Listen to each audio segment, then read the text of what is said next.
Turabaramukije abakunzi bacu aho muri hose turizera ko muri amahoro ariko kandi nukuri abo bitameze neza mukomere none biba bimeze nabi ejo bikaba byagenze ukundi mu rugendo tuba tubyuka ikibi nuguhera hasi nkuko twabibasezeranije uyu munsi TV yanyu irihuye muri groupe scolaire des parents GSP aho yagiye gukurikirana uko ibikorwa by'itorero birimo gukorwa. Iri shuri nyuma yo gukura intore ku Karubanda ryakomeje kwitabira ibikorwa by'itorero hamwe n'intore nshya zamaze kwinjizwa mu zindi. Ni muri urwo rwego kuwa gatatu tariki ya 2 Ukwakira 2025 hari hatahiwe gahunda y'ibiganiro aho intore zose zaganirijwe ku bijyanye n'insanganyamatsiko igira iti amateka y'itorero mu Rwanda n'uruhare rwaryo mu kubaka ubunyarwanda mu iterambere ry'igihugu.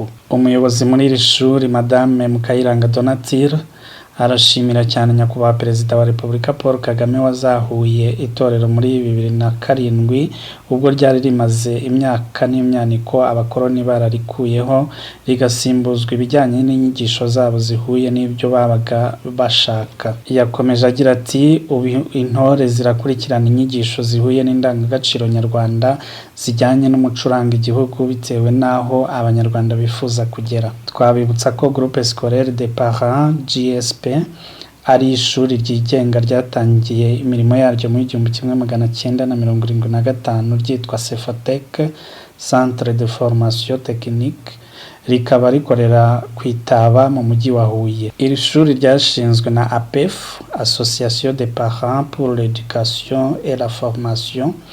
Uyu ukaba ari umuryango nyarwanda utari uwa leta ugamije ibikorwa by'inyungu rusange. Rikaba ryarashinzwe hashyirwa mu bikorwa zimwe mu ntego z'umuryango wa APEF zirimo kurera no kwigisha ubumenyi ngiro ku bantu bose bujuje ibyangombwa byo gukurikira inyigisho mu byiciro by'amashuri byemewe mu Rwanda bitabangamiye ukwemera no kwishyira ukizana bya buri muntu. Inshuti bakunzi bacu rero turabararikira gukurikirana amajwi n'amashusho ubwabyo bifite ubutumwa bitanga ariko kandi turabifuzaho like na comments ndetse abatarakanda kukazogera mukomeze kudushyigikira mugakandeho kugira ngo ibiganiro byacu bikomeze kandi tubashe gukomeza kubagerera aho twabasezeranije. Murakoze cyane mukurikire uko gahunda zari zifashe.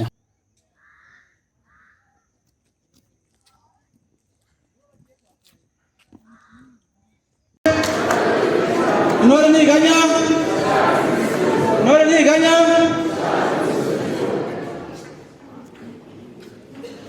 intore sauti morale yaravuze yaravuze Teza w'ikirenga yaravuze uburezi u Rwanda buhaguruka twese dufatanye kwesimihigo gahunda nziza y'uburezi mu mashuri gahunda nziza yo gukorera igihugu gahunda nziza yo kwiga twese yaravuze yaravuze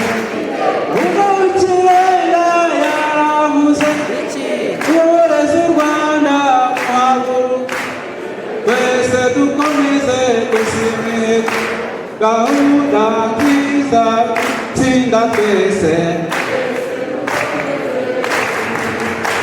gahunda nziza yo kugira uburenganzira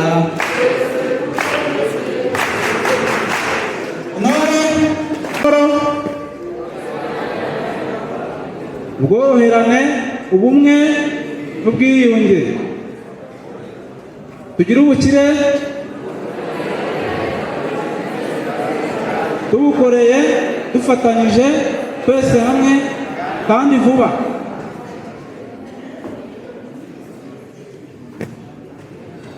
Intore ntivunda ntisahinda, intore ntivunda ntisahinda, ijabo ryayo ry'ijambo. Uyu munsi dufite ikiganiro cyiza twagenewe n'abayobozi bacu, ifite amatsiko uvuga amateka y'itorero mu Rwanda n'uruhare rwaryo mu kubaka Abanyarwanda n'iterambere ry'igihugu. Amateka y'itorero mu Rwanda n'uruhare rwaryo mu kubaka Abanyarwanda n'iterambere ry'igihugu. Reka twakire Genza Ndejima ugezeho ikiganiro.